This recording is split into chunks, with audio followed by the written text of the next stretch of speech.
MP की सभी 230 विधानसभा सीटों और छत्तीसगढ़ की बाकी बची 70 विधानसभा सीटों के लिए वोटिंग खत्म हो चुकी। एमपी में 76% से ज्यादा जबकि छत्तीसगढ़ में 75% से ज्यादा वोटिंग हुई है। एमपी में हुई बंपर वोटिंग से जहां कांग्रेस उत्साहित है तो वहीं बीजेपी भी अपने ढंग से इसका विश्लेषण कर रही है। इस बार महिला वोटर्स ने जमकर वोटिंग की है, जिसको लेकर दोनों पार्टियां असमंजस में दिख रही हैं। कांग्रेस और बीजेपी दोनों ही अपनी अपनी जीत के दावे भी कर रही हैं, लेकिन किसके दावे में कितना दम है इसका पता 3 दिसंबर को ही चल पाएगा। से ज्यादा जो वोटिंग का परसेंटेज है वो शाजापुर में है 70.27, उसके बाद आगर मालवा 69.96, देन नीमच 69.69। वोटिंग में जनता ने भारी जोश दिखाया। मतदान का आंकड़ा 71% के पार पहुंचा दिया और शिवराज सरकार के कामकाज पर मध्य प्रदेश की जनता का फैसला ईवीएम में सील हो गया। 5 करोड़ से ज्यादा वोटर्स ने 230 सीटों वाले एमपी विधानसभा चुनाव के 2709 उम्मीदवारों की किस्मत ईवीएम में बंद कर दी। हालांकि चुनाव के नतीजे 3 दिसंबर को आएंगे, लेकिन मतदान के लिए पहुंचे बीजेपी और कांग्रेस के दिग्गजों ने जीत के दावे के लिए 3 दिसंबर का इंतजार नहीं किया। बहुत उत्साह है मध्य प्रदेश के मतदाताओं में कि वे अपना भविष्य को सुरक्षित रखना चाहते हैं। सर, आपने कहा शराब बांटी गई, शराब बांटा गया, पैसा बांटा गया, प्रशासन का दुरुपयोग किया गया, बस यही बता था इनके पास, पुलिस, पैसा और प्रशासन। नरोत्तम मिश्रा ने कहा कि कमलनाथ अनाथ हो जाएंगे आज के बाद। हम देखते हैं कौन अनाथ होगी, वो अपने आप तो पहले जीता है। पहले से ही कहा है मैं सीएम के रेस में नहीं हूँ, ना मैं कभी था ना आज हूँ। आप लोगों ने बार बार मुझे पूछा है, 2013 में भी, 18 में भी और आज भी पूछ रहे हैं। तीनों बार मैंने कहा है कि मैं सीएम के रेस में नहीं हूँ। ये रेस कुर्सी का नहीं है, ये रेस विकास का है, ये रेस प्रगति का है और ये रेस जनता का विश्वास सुनिश्चित रखने का है। कुर्सी का रेस कांग्रेस की हर हालत में 130 प्लस भ्रष्टाचार जो करने वाले जो है, मैं समझता हूँ कि नड्डा जी बन चुके हैं, उनको भ्रष्टाचार मध्य प्रदेश नजर नहीं आ रहा। चुनाव का भी टर्म नहीं होता, क्योंकि मेरे लिए कार्यकर्ता और जनता स्वयं चुनाव लड़े।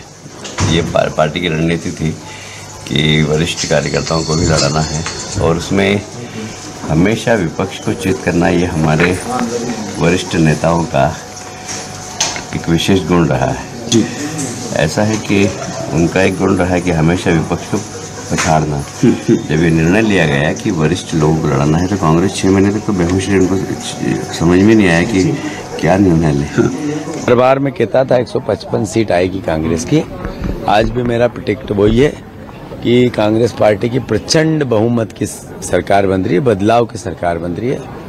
भारतीय जनता पार्टी के कुशासन 20 साल का जो मध्य प्रदेश में, उसको लोग हटाना चाहते हैं। कांग्रेस की ओर संभावना वाली निगाह से देखना चाह रहे हैं। कांग्रेस प्रत्याशी है, उनने 35 साल में कुछ किया ही नहीं और इसलिए आपने देखा होगा कि उनकी जितनी सभा हुई, चाहे दिग्विजय सिंह जी आए हो, चाहे कमलनाथ, चाहे माननीय प्रियंका, एक ने भी दतिया में विकास की बात नहीं करी। खुद कांग्रेस के प्रत्याशी ने दतिया में विकास की बात नहीं की। अब इससे ज्यादा और क्या खराब होगा। हम सिर्फ, हमारे जितने भी वक्ता आए सब ने विकास की बात, बस यही तो मूल मुद्दा है। 35 साल बनाम 15 साल। भारतीय जनता पार्टी की लहर पूरे मध्य प्रदेश में चल रही है। भारतीय जनता पार्टी के पक्ष में वातावरण है। केंद्र सरकार, राज्य सरकार की योजनाएं और विकास को पसंद किया जा रहा है। इसके आधार पर मैं विश्वास पूर्वक कह सकता हूं, भारतीय जनता पार्टी मध्य प्रदेश में स्पष्ट बहुमत की सरकार बनाएगी। सब लोग वोट का प्रयोग करें और जो राष्ट्रभक्त हो, राम भक्त हो, उसको वोट दें। क्या लग रहा है कि कमलनाथ खिलेंगे कि कमल खिलेगा?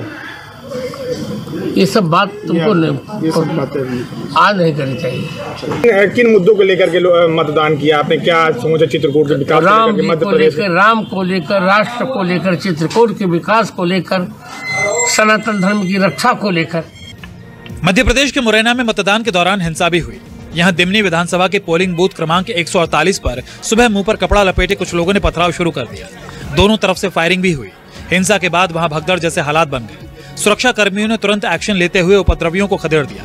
हालांकि कांग्रेस ने आरोप लगाया कि ये हिंसा बीजेपी ने कराई है, लेकिन मुख्य निर्वाचन पदाधिकारी ने कहा कि इस हिंसा का चुनाव से कोई ताल्लुक नहीं है। ऐसी घटना हो गई है राजनगर छतरपुर में, एक हमारे वर्कर को रौंद डाला बीजेपी के उम्मीदवार ने, उसकी गाड़ी ने, और अभी तक पुलिस ने ना गाड़ी को कन्फिस्केट किया है ना उनकी गिरफ्तारी की है। खुलेआम गुंडागिर्दी वहाँ पर हो रही है और ये भारतीय जनता पार्टी के जो अध्यक्ष हैं उनका ये शिष्य वहाँ चुनाव लड़ रहा है, जो पूरी रेत की खदान की इसने वहाँ पे अवैध खनन किया है और पूरा वहाँ पर उन लोगों को वहाँ पे दादागिरी कर रहे हैं। मैंने अभी कलेक्टर एसपी से बात की है, हमारी सरकार, हमारी पार्टी भी इस बारे में इलेक्शन कमीशन को रिपोर्ट कर रही है। अभी तक ना गाड़ी गिरफ्तार हुई है ना उन व्यक्तियों को गिरफ्तार किया हुआ है। 15 गाड़ियों का काफिला उस पर चढ़ रही थी उसकी बॉडी पर से। आप समझ सकते हैं क्या हुआ होगा। राजनगर की जो घटना है वो कल देर रात की घटना है, जिसमें एक व्यक्ति की मृत्यु हुई है। वो मृत्यु अभी जब तक पुलिस इन्वेस्टिगेट करके ना कहे तब तक हम नहीं कर सकते कि वो है। उसमें अभी पोस्टमार्टम के बाद एफआईआर वगैरह दर्ज हो रही है, बट वो आज के दिन चुनाव से संबंधित नहीं, कल रात की घटना है। पोल डे के दिन की घटना नहीं है, उसके प्री पोल डे की घटना है। मतदान के दौरान मध्य प्रदेश के मुरैना में महिला मतदाताओं को पैसे देकर लुभाने की कोशिश का एक वीडियो वायरल हुआ। सुमावली विधानसभा क्षेत्र में वोटिंग के लिए पोलिंग बूथ पर पहुंची महिला मतदाताओं को लुभाने की कोशिश की गई।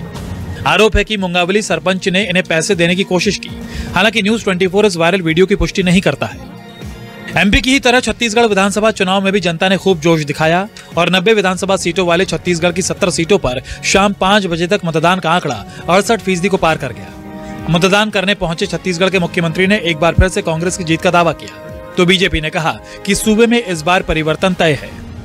जो घोषणा की थी और उस घोषणा को में अमल किए, चाहे केंद्र सरकार अड़ंगा लगाए तब, चाहे कोरोना जैसे वैश्विक महामारी आए तब, हर परिस्थिति में हम छत्तीसगढ़ की जनता के साथ खड़े रहे और यही कारण है कि जनता हम पे भरोसा कर रही है। भारतीय जनता पार्टी है प्रदेश में नेतृत्व विहीन हो चुकी है।